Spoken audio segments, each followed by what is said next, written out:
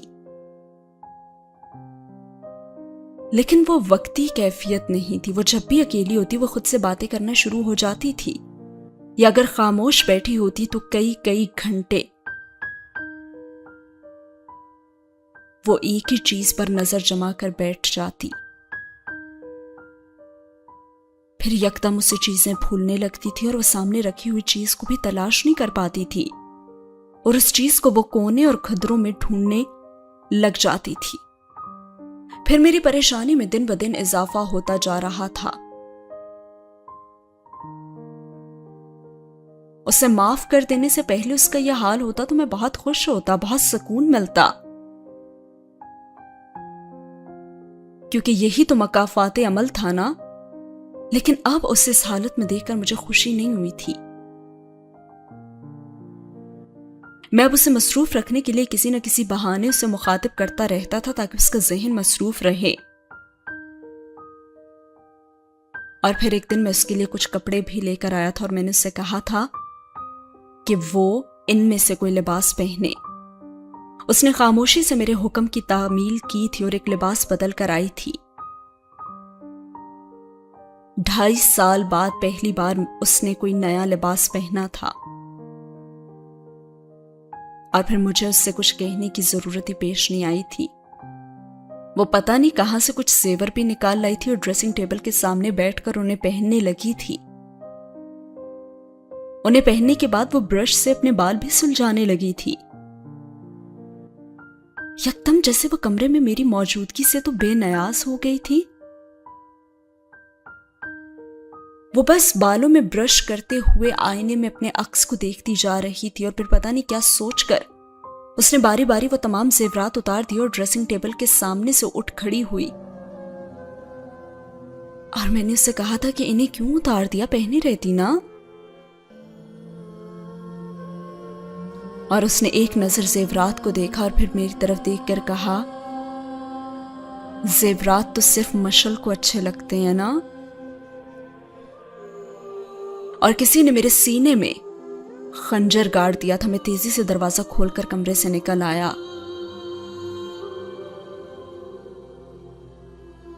مشل کو تو سب کچھ اچھا لگتا تھا، سب کچھ۔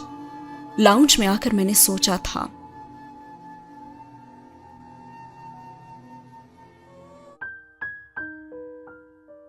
اور اس رات میری کمپنی کی اینول گیٹ ٹوگیدر ہو رہی تھی، اور فنکشن کپلز کے لیے ہی تھا، اور پتہ نہیں کیا سوچ کر میں نے اسے ساتھ چلنے کے لیے کہہ دیا۔ اور جب وہ تیار ہو کر میرے سامنے آئی تو کچھ دیر کے لیے تم اسے دیکھ کر حیران ہو گئے، کیونکہ وہ بہت اچھی لگ رہی تھی۔ شاید میں نے شادی کی رات کے بعد پہلی دفعہ اسے میک اپ میں دیکھا تھا، اور فنکشن میں پہنچنے تک ہم میں کوئی بات نہیں ہوئی تھی، اور فنکشن میں تقریباً سبھی لوگ اپنی بیویوں کے ساتھ تھے۔ وہ اس چمک دمک کے سامنے بہت ماند ہو گئی تھی، اور شاید وہ زندگی میں پہلی بار اتنے بڑے فنکشن میں آئی تھی، اسی لیے وہ نروس تھی۔ میں نے اپنے کچھ دوستوں، کولیگز اور باس سے اس کا تعارف بھی کروایا تھا، اور وہ ایک بہت ہی نروس مسکراہٹ کے ساتھ ان سے ملی تھی۔ فنکشن میں چیف گیسٹ کے طور پر ایک وفاقی وزیر کو بھی بلوایا گیا تھا، اور ان کی فارمل سپیچ کے بعد کچھ گیمز کروائے گئے تھے جن میں کمپنی کے کچھ لوگوں نے اپنی بیویوں کے ساتھ شرکت کی تھی۔ میں خاموشی سے سافٹ ڈرنک کے سپ لیتا ہوا اپنی ٹیبل پر کچھ دوسرے کولیگز کے ساتھ بیٹھا اس ہنگامے کو دیکھتا رہا، اور ڈنر شروع ہونے سے کچھ ہی دیر پہلے فنکشن کے چیف آرگنائزر جاوید احمد میری طرف آئے تھے۔ مجھ سے کہنے لگے کہ سر، آپ اور آپ کی مسز کی سیٹ چینج کر دی گئی ہے، اب آپ منسٹر صاحب والی سیٹ پر بیٹھیں گے، اس لیے پلیز میرے ساتھ آ جائیں۔ اور میں ان کی اس بات پر بہت حیران ہوا تھا، اور ایک دم اتنی بڑی نوازش کس لیے کی گئی تھی مجھ پر، یہ میں سمجھ نہیں پایا تھا۔ اپنی کمپنی کے جی ایم اور منسٹر آف انفارمیشن کے ساتھ ایک ٹیبل پر ڈنر کرنا یقیناً اعزاز کی بات تھی۔ میں اور مہرین جاوید کے ساتھ چل پڑے، اور ان کی ٹیبل کی طرف جاتے ہوئے میں نے جی ایم اور منسٹر کو اپنی طرف ہی دیکھتے پایا تھا۔ اور جب ہم ان کی ٹیبل کے پاس پہنچے تو منسٹر صاحب اپنی کرسی سے اٹھ کھڑے ہوئے. دیکھ لیں مہرین صاحبہ، میں نے آپ کی ایک غلط فہمی تو دور کر دی ہے کہ ہم سیاستدان صرف الیکشنز کے دنوں میں ہی لوگوں کو پہچانتے ہیں اور سال کے باقی 11 مہینے تو ہماری یادداشت خراب ہی رہتی ہے. مگر مجھے تو نہ صرف آپ کا چہرہ یاد ہے بلکہ آپ کا نام بھی. وہ مہرین سے مخاطب ہوئے تھے اور میرے سر پر تو جیسے حیرت کا پہاڑ گرا تھا. منسٹر صاحب کہنے لگے کہ she is the wittiest girl I have ever come across in my life and is the most outspoken and straightforward. اور منسٹر صاحب نے جن الفاظ میں اس کا تعارف ہمارے جی ایم سے کیا تھا انہوں نے تو مجھے مزید ہی گنگ کر دیا تھا. Oh, really? Seems interesting. ہمارے جی ایم نے مسکراتے ہوئے کہا تھا اور میں نے مہرین کو دیکھا. وہ اڑی ہوئی رنگت کے ساتھ کھڑی تھی.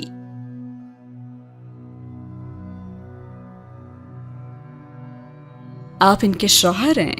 منسٹر صاحب نے مسکراتے ہوئے میری طرف ہاتھ بڑھا دیا. یس سر، میرا نام اسود علی ہے. ہاں جانتا ہوں، چند لمحے پہلے آپ کے جی ایم نے ہی آپ کے بارے میں بتایا ہے. پلیز بیٹھیے. انہوں نے مجھ سے بات کرتے ہوئے اچانک مہرین کو مخاطب کیا اور مہرین کرسی کھینچ کر بیٹھ گئی. ہم دونوں نے بھی اس کی پیروی کی.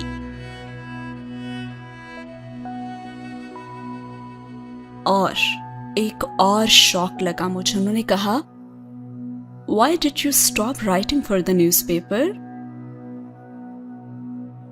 اور میں نے پھر چونک کر مہرین کو دیکھا. آج کا دن واقعی انکشافات کا دن تھا. Simply because I lost interest in it. Oh, so what are you doing these days? Nothing. I'm a housewife.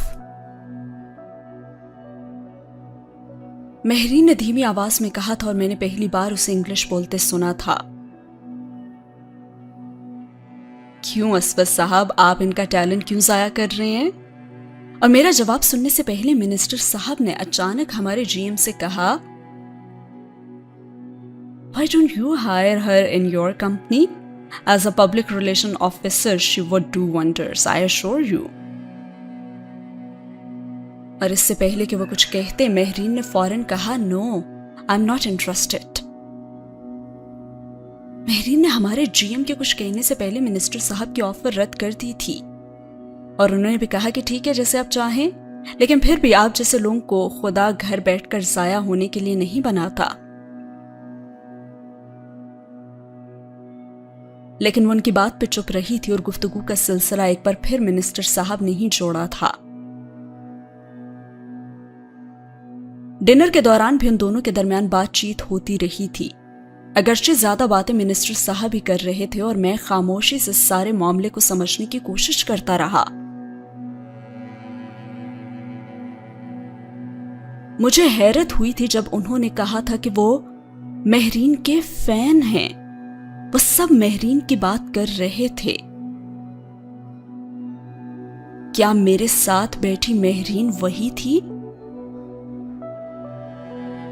وہ اس کی جن خوبیوں کی بات کر رہے تھے، جس کو سراہ رہے تھے، کیا وہ اس میں تھیں؟ اور میرا دماغ سوالوں میں الجھا ہوا تھا. ڈنر کے بعد فنکشن سے جانے سے پہلے منسٹر صاحب نے مجھے اپنا وزٹنگ کارڈ اپنے دستخط کے ساتھ یہ کہہ کر دیا تھا کہ انہیں ہمارا کوئی بھی کام کر کے خوشی ہوگی. اور اس رات فنکشن سے واپسی پر بھی میں بری طرح سے الجھا ہوا تھا. وہ منسٹر مہرین سے ایک بار کالج میں ملے تھے، اور کس حیثیت سے؟ کہ صرف ایک بار ملنے پر ویسی بے تکلفی ہو سکتی ہے جیسی وہ ظاہر کر رہے تھے؟ اور مہرین کے فین کیوں تھے؟ وہ اس کی کن صفات کا بار بار تذکرہ کر رہے تھے؟ میں نے گھر آ کر مہرین سے کچھ نہیں پوچھا تھا اور مجھے اس کی ضرورت نہیں تھی. کپڑے چینج کر کے میں بیڈ پر آ کر لیٹ گیا اور وہ ڈریسنگ ٹیبل کے سامنے جیولری اتارنے بیٹھی ہوئی تھی، لیکن جیولری اتارنے کے بعد بھی وہیں بیٹھی رہی اور مسلسل آئینے پر نظریں جمائے۔ میں کچھ دیر تک اس کے اٹھنے کا انتظار کرتا رہا، لیکن جب کافی دیر تک اسی حالت میں بیٹھی رہی اور کوئی حرکت ہی اس نے نہیں کی تو میں نے اس کا نام پکارا، لیکن وہ میری طرف متوجہ نہیں ہوئی تھی۔ میں نے دوبارہ اس کا نام لیا، لیکن اس نے تب بھی میری طرف نہیں دیکھا تھا اور میں اٹھ کر بیڈ پر بیٹھ گیا، اور پھر بہت اچانک اس کے جسم میں حرکت پیدا ہوئی تھی اور اس نے آئینے پر اپنا ہاتھ رکھ دیا تھا، اور پھر اپنا ہاتھ اسی طرح عکس پر پھیرنا شروع کر دیا تھا جیسے وہ اسے محسوس کرنا چاہ رہی ہو، اور پھر اس نے اپنا دوسرا ہاتھ بھی آئینے پر رکھ دیا اور وہ کچھ بڑبڑا بھی رہی تھی۔ مہرین، مہرین، میں نے ایک بار پھر اسے بلایا تھا، لیکن وہ میری طرف متوجہ نہیں تھی۔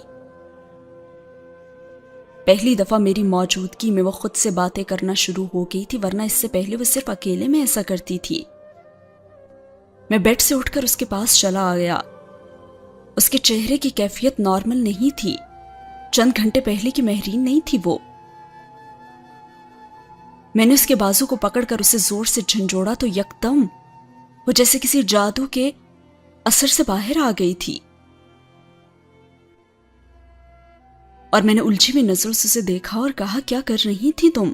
میں نے اس سے پوچھا تھا، اور اس نے پلٹ کر ایک نظر آئینے میں اپنے عکس کو دیکھا اور پھر الجھی ہوئی نظروں سے ایسے مجھے دیکھا جیسے وہ خود بھی نہیں جانتی کہ وہ کیا کر رہی تھی۔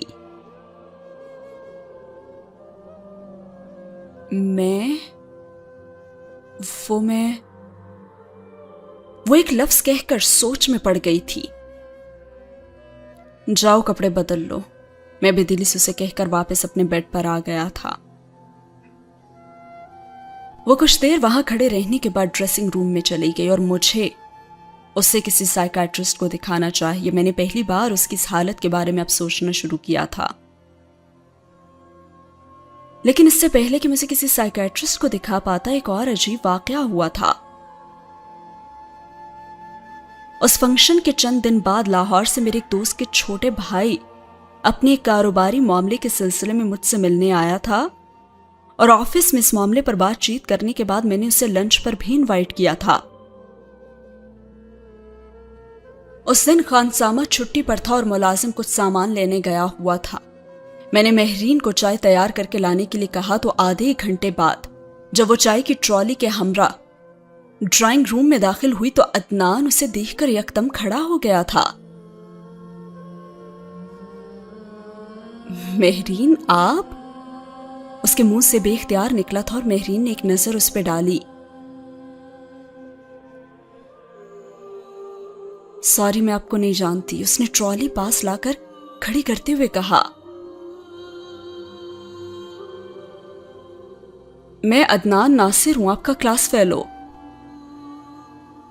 اور وہ اسے دیکھے بغیر چائے بناتے ہوئے بولی کہ مجھے یاد نہیں ہے، اور عدنان اس کی بات پر حیران ہوا تھا۔ ڈرائنگ روم میں بالکل خاموشی تھی اور عدنان شرمندہ سا ہو کر بیٹھ گیا تھا اور وہ کچھ عجلت میں چائے بنا رہی تھی، یوں جیسے وہ جلد از جلد وہاں سے بھاگ جانا چاہتی ہو، اور میں خاموشی سے صورتحال کو سمجھنے کی کوشش کر رہا تھا۔ وہ چائے سرو کرنے کے بعد باہر چلی گئی تھی۔ آپ مہرین کے کلاس فیلو ہیں؟ میں نے عدنان سے پوچھا۔ جی، میں ان کا کلاس فیلو تھا، وہ کچھ کھسیانی مسکراہٹ کے ساتھ بولا۔ تو پھر اس نے آپ کو پہچانا کیوں نہیں؟ پتہ نہیں، شاید میری شکل پہلے سے بہت بدل گئی ہے، اسی لیے شاید۔ ویسے آپ سے کیا رشتہ ہے مہرین کا؟ میری بیوی ہے۔ اور اس کے چہرے پر ایک رنگ سا لہرایا تھا اور کچھ دیر کی خاموشی کے بعد اس نے کہا، پھر تو بہت لکی ہیں آپ۔ کیوں؟ مہرین آپ کی بیوی ہے نا، اس لیے۔ یہ ہماری یونیورسٹی کی سپر سٹار تھیں، آدھی یونیورسٹی ان کی فین تھی. بہت ٹیلنٹڈ تھی اور بہت زبردست پرسنالٹی تھی ان کی. میں بھی ان کے ایڈمائررز میں سے ہوں، اور ہمارے ڈپارٹمنٹ کا کوئی بندہ آپ کو ایسا نہیں ملے گا جو مہرین سے ملا ہو اور اس سے امپریس نہ ہوا ہو. اور میں حیرت سے اس کے چہرے کو دیکھتا رہا کہ وہ کیا کہہ رہا تھا. لیکن مہرین نے تو کبھی کسی ایکٹیویٹی میں حصہ نہیں لیا نا، وہ تو بہت شائع اور ریزرو ہوتی تھی یونیورسٹی میں. اور اس پر تو وہ حیران ہوا تھا اور کہنے لگا، ارے نہیں، وہ تو یونیورسٹی کی سب سے پر اعتماد لڑکی تھی، اور ایسی تو کوئی ایکٹیویٹی تھی نہیں جس میں اس نے کوئی کارنامہ نہ کیا ہو. آپ کو کوئی بہت بڑی غلط فہمی ہوئی ہے، میں نے اس سے کہا. نہیں، مہرین یہ کام نہیں کرتی تھی، لیکن ہاں میری ایک اور کزن تھی جس کا نام مشل تھا، وہ بہت آؤٹ اسٹینڈنگ تھی ان چیزوں میں. ہاں، مہرین کی ایک کزن مشل تھی جس کی ڈیتھ ہو گئی تھی، اور ہم لوگ تعزیت کے لیے گئے بھی تھے ان کے گھر پہ. لیکن مجھے نہیں یاد پڑتا کہ انہوں نے کبھی کسی سرگرمی میں حصہ بھی لیا ہو. ویسے ہو سکتا ہے کہ کبھی حصہ لیا ہو، لیکن مجھے یاد نہیں ہے. ارے آپ کیا کہہ رہے ہیں؟ مشل یونیورسٹی کی میگزین کی ایڈیٹر تھی نا. اور وہ الجھی ہوئی نظروں سے مجھے دیکھنے لگا. نہیں، مہرین ایڈیٹر تھی، مشل تو نہیں تھی. آپ پوچھ سکتے ہیں مہرین سے. بلکہ میرے پاس تو میگزین کی چند کاپیز بھی ہیں، مجھے یاد ہے وہاں بھی ایڈیٹر کا نام مہرین ہی لکھا ہے. اور میری آنکھوں کے سامنے اندھیرا چھانے لگا تھا، کہیں کچھ غلط تھا، لیکن کیا؟ اچھا، اور لٹریری سوسائٹی کی پریزیڈنٹ؟ ہاں، تو وہ بھی تو مہرین تھی، بلکہ ڈیبیٹنگ سوسائٹی کی بھی.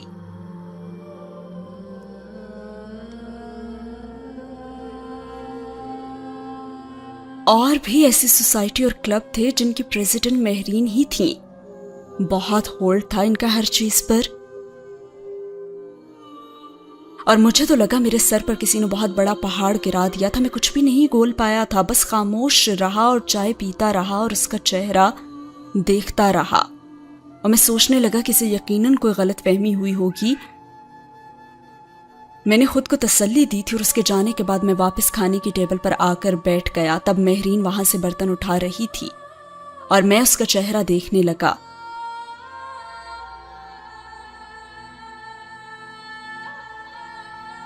میں نے عدنان کی باتوں کی تصدیق کروانا چاہی تھی اس سے، مگر اس کا ایک ہی جواب تھا کہ مجھے یاد نہیں، اور مجھے پتا نہیں اتنی پرانی بات کیسے یاد رہ سکتی ہے.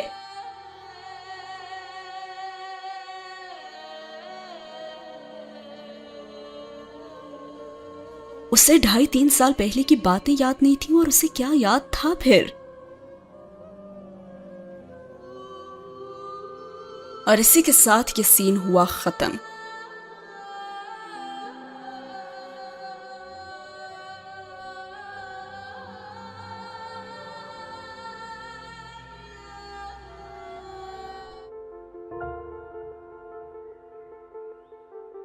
اگلا سین ماضی میں ان لمحات سے شروع ہوتا ہے جب اسود اور مہرین کی بہت اچھی دوستی تھی، اور پھر اس کے بعد اسود کو باہر تعلیم حاصل کرنے کے لیے جانا پڑا تھا. تب مہرین کن حالات سے گزری تھی اس کے بارے میں جانیں گے. آج میں بہت اداس ہوں. آج اسود تعلیم کے سلسلے میں باہر چلا گیا ہے.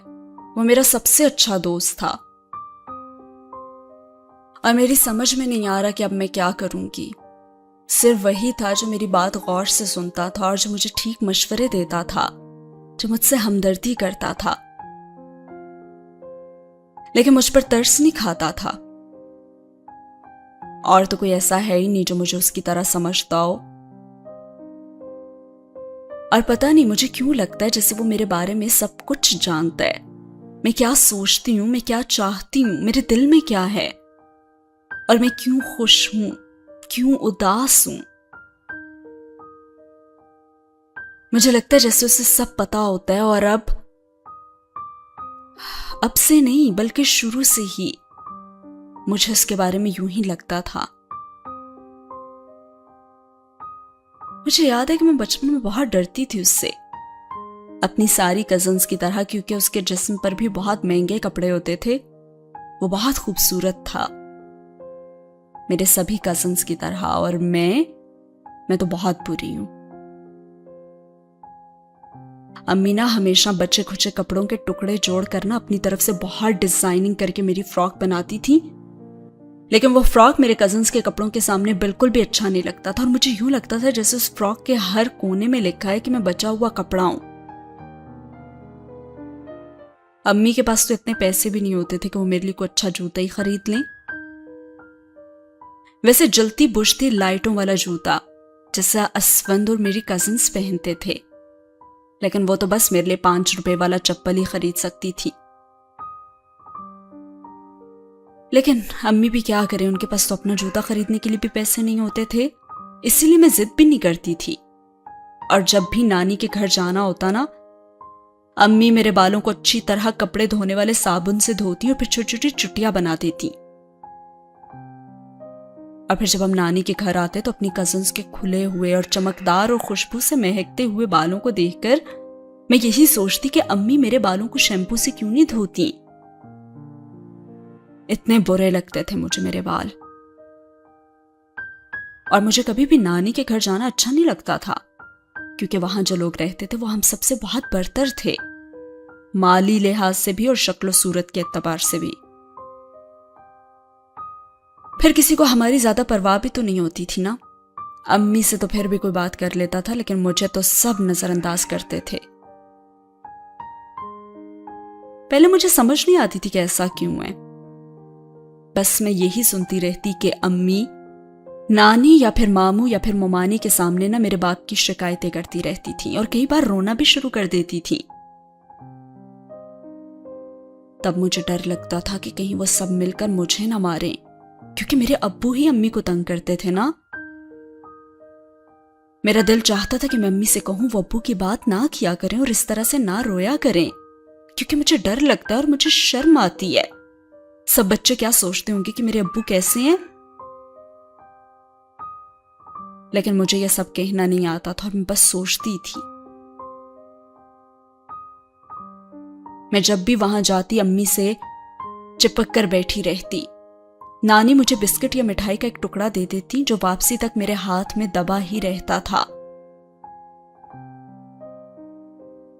کیونکہ مجھے سمجھ نہیں آتا تھا کہ میں اسے کیسے کھاؤں، یا شاید میں کمرے میں رکھی ہوئی چیزوں کو دیکھنے میں اتنی مگن ہوتی تھی کہ میرا دھیان کھانے پر جاتا ہی نہیں تھا۔ اور پھر جب ہم نانی کے گھر گئے تھے نا ایک بار، تو وہاں ایک عورت بیٹھی تھی، بالکل امی جیسی تھی۔ اس کے کپڑے بہت خوبصورت تھے اور اس نے بہت سا زیور بھی پہنا ہوا تھا۔ امی نے مجھے بتایا تھا کہ وہ افی خالہ ہیں، وہ ملک سے باہر رہتی ہیں اور اب پاکستان آئی ہوئی تھی۔ افی خالہ نے نا امی سے گلے ملنے کے بعد مجھے بھی گود میں اٹھا لیا تھا اور بہت بار میرا منہ چوما تھا۔ مجھے بہت ڈر لگا تھا، پہلی بار کسی نے میرا منہ چوما تھا نا اور مجھے گود میں اٹھایا تھا، حالانکہ مجھ پر کسی کو پیار نہیں آتا تھا، اور وہ مجھے اسی طرح گود میں لیے بیٹھی رہی، اور پھر ایک بہت پیارا سا بچہ کمرے میں آیا تھا۔ افی خالہ نے اس سے میرا تعارف کروایا تھا اور انہوں نے بتایا تھا یہ اسود ہے میرا بیٹا، کلاس 2 میں پڑھتا ہے، اور اسود یہ مہرین ہے، تمہاری حبیبہ خالہ کی بیٹی۔ اور اسود نے مسکراتے ہوئے میری طرف ہاتھ بڑھا دیا تھا اور میری سمجھ میں نہیں آیا تھا کہ میں کیا کروں، لیکن افی خالہ نے میرا ہاتھ پکڑ کر آگے کر دیا تھا اور اس نے مجھ سے ہاتھ بھی ملایا تھا۔ میں گھبرا گئی تھی، اس کا ہاتھ اتنا سفید اور نرم تھا اور میرا اتنا سانولا اور پتلا سا۔ اور پھر افی خالہ نے مجھے نیچے اتارتے ہوئے کہا تھا کہ اسود اسے ساتھ لے جاؤ اور جا کر کھیلو، اور اسود نے بھی بلا کسی ہچکچاہٹ کے میرا ہاتھ پکڑ لیا اور مجھے باہر لان میں لے آیا تھا، اور میں بھی کسی معمول کی طرح اس کے ساتھ باہر آ گئی تھی۔ بڑے ماموں کی بیٹی عالیہ نے مجھے دیکھ کر پتہ ہے کیا کہا تھا؟ اب تم مہرین کو کھیلنے کے لیے لے آئے ہو، لیکن ہماری تو ٹیم پوری ہو چکی ہے۔ میں اس کی بات پر بہت شرمندہ ہوئی تھی، لیکن اسود نے بڑے اطمینان سے کہا تھا کہ کوئی بات نہیں، ہم کچھ اور کھیل لیتے ہیں۔ لیکن عالیہ باجی تو بزدتی کہنے لگی، نہیں ہم تو یہی کھیلیں گے، اتنا مزہ آ رہا ہے، اور مہرین تو پہلے بھی کبھی نہیں کھیلتی۔ اور پھر میں نے اسود کے ہاتھ سے اپنا ہاتھ چھڑوانا چاہا تھا اور کہا کہ مجھے کھیلنا نہیں آتا اور مجھے نہیں کھیلنا۔